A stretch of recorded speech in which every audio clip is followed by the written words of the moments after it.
Bonjour et bienvenue dans une nouvelle émission de La tête dans les étoiles. On se retrouve à nouveau à l'Eurospace Center avec une nouvelle exposition au titre un petit peu original. Chérie, j'ai rétréci les satellites.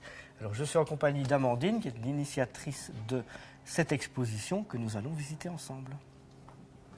Bienvenue donc à bord de cette exposition et de cette nouvelle émission. Amandine, peux-tu nous expliquer en quoi consiste justement cette exposition au titre tout à fait original? Voilà, eh bien l'exposition Chérie, j'ai rétréci les satellites consiste à montrer en fait quelques contributions belges aux satellites et plus particulièrement aux mini-satellites, donc qui sont de plus en plus courants. Donc la taille des satellites est réduite pour permettre de pouvoir en envoyer plus dans l'espace et à moindre coût également. En même temps. Voilà, exactement. On en a un Belge qui est très connu de petits satellites. Oui. Il s'appelle Oufti et je vous invite à venir le voir. Il est là au-dessus, donc comme vous voyez, il est tout petit. Il fait 10 cm de côté, c'est un cube. Il a été envoyé cette année. Il a été entièrement conçu par des étudiants belges, une cinquantaine d'étudiants liégeois ont participé au développement d'Oufti. Donc de l'idée de départ jusqu'à son lancement, il a fallu 8 ans et demi. Et qu'y a-t-il à bord d'Oufti? Eh bien, Oufti, en fait, il sert principalement de relais aux radioamateurs qui utilisent le système D-Star. Alors, il faut savoir que le système D-Star, c'est une technologie qui permet de transmettre de la voix et des données de façon numérique et simultanée. Et donc, il n'y avait pas encore de satellite relais dans l'espace. Tous les relais se trouvaient sur Terre. Et donc, Oufti était le premier satellite relais, ce qui est bien pratique quand les relais terrestres sont détruits ou qu'ils tombent en panne. Donc ça, c'est une des premières missions d'Oufti. La deuxième, c'est de tester les cellules photovoltaïques donc, qui recouvrent le satellite, à savoir que ces cellules photovoltaïques sont donc un prototype qui sont bien plus efficaces que celles qu'on utilise sur Terre actuellement. Amandine, on peut même entendre Oufti dans notre exposition. Voilà, c'est ça. Grâce à cette maquette interactive, donc vous avez la partie d'Oufti qui se trouve normalement dans l'espace, qui se trouve au-dessus, et la station de contrôle qui reçoit donc les signaux. Donc ce sont des signaux morses. Et ici, pour la petite anecdote, en fait, le morse là veut dire Oufti, donc le nom du satellite. Et on a également en Belgique d'autres satellites qui s'appellent Proba, dont voici une reproduction. Il y en a eu plusieurs de Proba.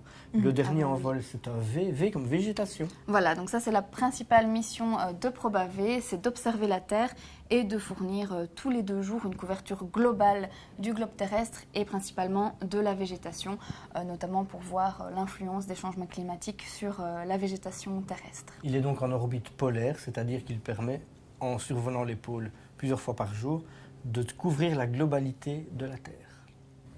Alors on peut fabriquer son petit satellite à l'Eurospace Center dans les SatCamp, un tout nouveau type de camp. Et le satellite, vous voyez, il monte et en montant, on peut vérifier la variation de pression. Parce que c'est très sensible en fait. Rien que de monter un tout petit peu, la pression diminue. Voilà, c'est ça. On le remarque même ici, simplement sur une distance de 2 mètres, on voit que la pression de l'air change. Ce petit MySat permet également de mesurer la température, mais aussi le niveau d'humidité qu'il y a dans l'air. Alors il y a d'autres types de microsatellites, il n'y a pas que Oufti, Proba, il n'y a pas que la Belgique non plus, j'imagine, qui en fait. Voilà des projets en cours, c'est Karman et Picasso.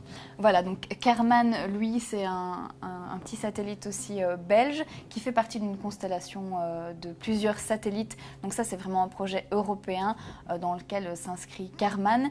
Et donc lui, il a été développé donc, dans ce but-là et a été lancé en mars dernier, au courant du mois de mars. Donc les fonctions principales de Karman, c'est d'étudier les couches inférieures de la thermosphère, qui est en fait l'une des couches supérieures de l'atmosphère, et aussi de récolter des données scientifiques lors de son retour sur Terre. Et Picasso, alors lui, n'a rien à voir avec le célèbre peintre, c'est un sigle en fait en anglais. Voilà, donc c'est une abréviation en anglais, et donc pour avoir un nom joli, les scientifiques l'ont appelé Picasso, mais ça veut bien dire quelque chose. Alors ici, l'émission de Picasso, donc c'est d'étudier les couches supérieures de l'atmosphère, mais aussi d'étudier les capacités des mini-satellites à pouvoir faire des relevés scientifiques, récolter des données scientifiques dans l'espace à moindre coût. Voilà donc plein d'exemples concrets comme quoi la conquête de l'espace nous sert dans la vie de tous les jours pour le bien-être de tous. Voilà, merci beaucoup et à bientôt pour une nouvelle émission de La tête dans les étoiles.